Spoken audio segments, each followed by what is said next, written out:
Sponsored by Skillshare. What's up guys, my name's Brandon and we've been talking about the iPhone SE 2 on this channel for years now, and 2020 is finally the year we're going to be seeing this phone get released. And while the rumors and the reports are kind of all over the place, I'm going to get you guys up to speed on everything and let you know when we could possibly expect this iPhone and why I think it's going to be a better device than most people might think. So first things first, let's get the name out of the way. So nobody knows what this entry-level iPhone is going to be named just yet, but iPhone SE 2 kind of just seems unlikely at this point. I mean, that's what we were calling it for so long, but it just seems more and more likely the more that time goes on. Now, iPhone 9 makes much more sense as it's going to have the same body as the iPhone 8 here, and it's coming after, the iPhone 8, but still, the name iPhone 9 just indicates that it's older than the iPhone 10 and the iPhone 11. So that's just going to really confuse consumers when it gets released. So let's say that it's not going to be called the iPhone 9 or the iPhone SE 2. So then what is this 2020 entry-level iPhone going to be named?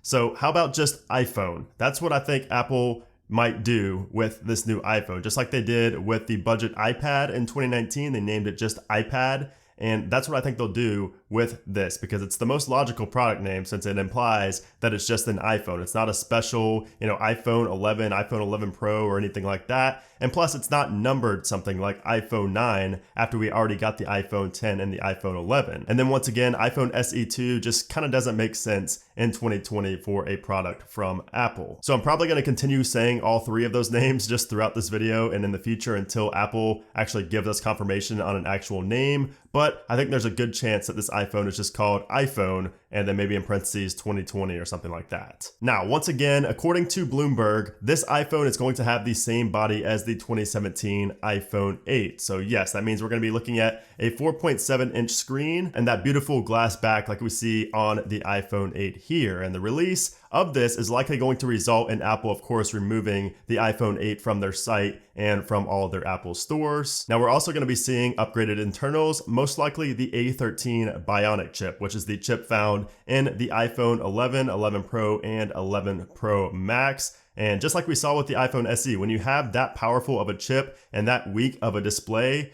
you're going to get incredible performance. So I already know that this iPhone 9, iPhone SE 2, whatever it's going to be called, is going to give the latest flagship phones on the market right now a run for their money. And by the way, when I say weak display, I don't mean it's going to look bad. It's just going to be an LCD display instead of OLED, which in today's day, a lot of people freak out over that. But just like with the iPhone XR, people are going to bash the display before even giving it a chance. Now, as for the camera, we haven't really seen any reports specify exactly what we're going to be getting, but I think it's safe to say that it won't be quite as good as the iPhone 11 or 11 Pro, since it's likely just going to have one lens on the back, just like we see here with the iPhone 8. Now, if Apple did two lenses, then all of a sudden the iPhone 11 looks like an overpriced device. So I think that one lens is the way that Apple's going to go with this new entry-level iPhone, but it's going to be a better camera than what we saw on the iPhone 8 a few years back. Now, even if we do end up getting the exact same camera setup as we saw on the iPhone 8, it's still going to be far superior to the iPhone 8 and even the iPhone 10 because of the software-based features that Apple has introduced over the past 2 years. And I'm talking about things like Smart HDR, Deep Fusion, and Night Mode. And all three of those are software-based features and are able to be done because of that A13 Bionic chip and the Neural Engine. So if we do indeed have that A13 chip like we're expecting, the camera quality is going to be excellent. As for the battery life, this is a tricky one since Apple still needs to sell the higher priced iPhones, but I think the battery life is going to be good. I just don't think it's going to be as good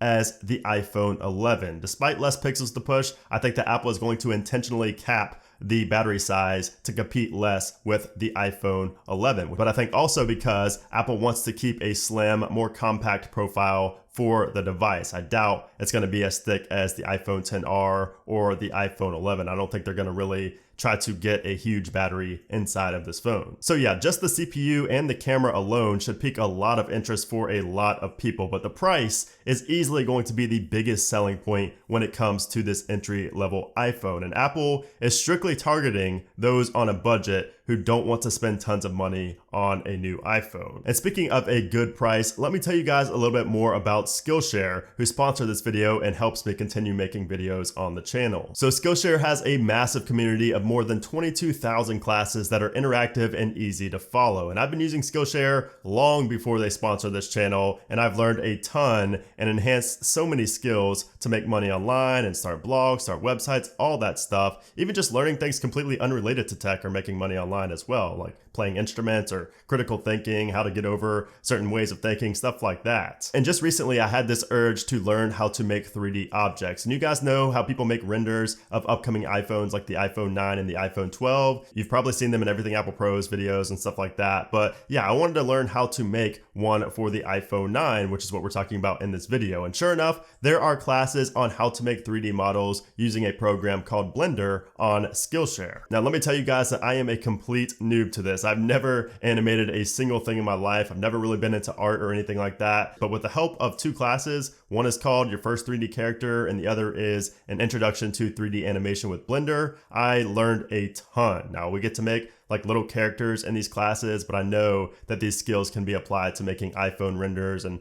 technology products and stuff like that. So I kind of just soaked everything in while taking these classes, and I'm gonna be taking a more advanced class once I get comfortable and used to everything in this program and start making iPhone renders. But of course, like I said, even if you aren't interested in 3D modeling or anything like that, Skillshare has tons of classes on self-development topics like procrastination. They have classes for video and photo editing, playing instruments, making money online, building websites, and thousands more. There is literally a class for everything on Skillshare, and for less than $10 a month, it's an easy decision to join over 4 million others who already have. So if you guys want to join, click the link down in the description below, and the first 500 people who click on that link will get 2 free months of Skillshare Premium. So continuing where we left off with the price. So we are expecting a starting price of just $399 for this entry-level iPhone for a 64GB model and a reported $449 for the 128GB model. Now, if this turns out to be true, this will instantly become the best value for any iPhone, new or used, to buy in 2020. It's going to knock the iPhone XR off the top there, and I think it will sell insanely well for Apple for the foreseeable future. And for those of you who are confused as to why people would want an outdated looking small iPhone with, bezels and a home button and things like that,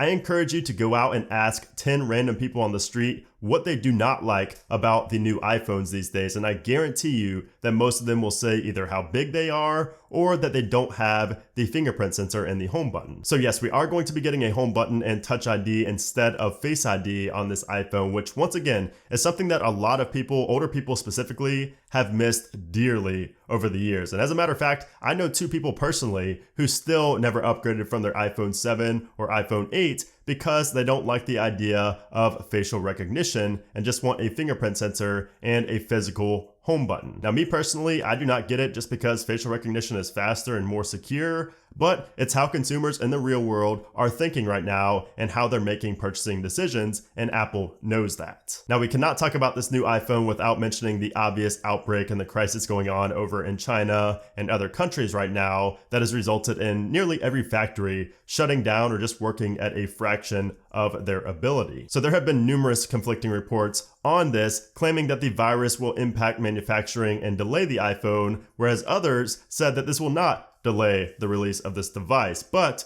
the most recent reports came just a couple of days ago, and both of them were from DigiTimes. So they're reporting that the new entry-level LCD iPhones enter final verification stage. That was one of the reports. And then the other says Apple PCB suppliers are seeing orders defer. And in this report, they're saying that we will not get the iPhone until Q2 of 2020 instead of Q1 like expected. So initially, we were expecting it to be announced at an Apple event later this month, likely on March 31st, and then released a few days later on Friday, April 3rd. But this was before the outbreak became more widespread and serious, and also before Apple started pulling out of different events like South by Southwest. So what I and many others believe will happen is that Apple will announce this iPhone via a press release and not hold an actual event due to the health scares. So we might still see a press release at the end of March, but with a release date a little bit further down the road, possibly at the end of April. We don't really know yet. I will keep you guys posted here on YouTube and over on Twitter though, once we do know an exact release date. But once again, I would not expect an Apple March event like pretty much all of us were thinking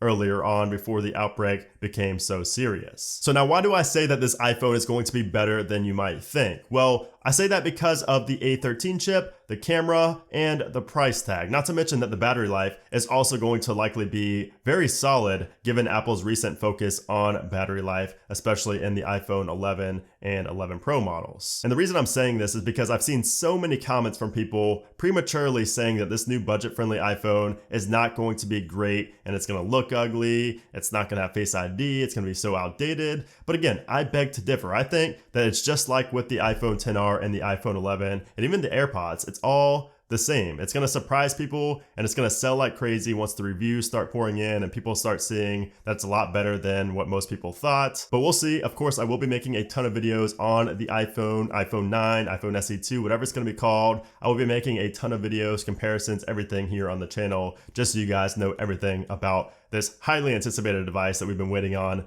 forever. And of course, in that same press release, we could be seeing AirTags and possibly new MacBooks, new iPads, all this stuff could be coming out as well. I have talked about it a little bit over on Twitter. I've not made a dedicated video on the new 2020 iPad or AirTags, but let me know if you guys want to see a dedicated video on any other upcoming Apple product. But yeah, for now, let me know what you guys think about the 2020 entry-level iPhone down in the comment section below. Are you excited for it? What do you think it's going to be like? What do you think the price point's going to be? And more importantly, when do you think it's actually going to be released? Because it's still such a mystery at this point in time. But yeah, I hope you guys did enjoy this video. If you did, I would appreciate it if you gave it a thumbs up. And of course, subscribe so you don't miss any future iPhone 9, iPhone SE2, iPhone 2020 videos coming in the near future. But anyways, guys, thanks again for watching, and I'll see you soon.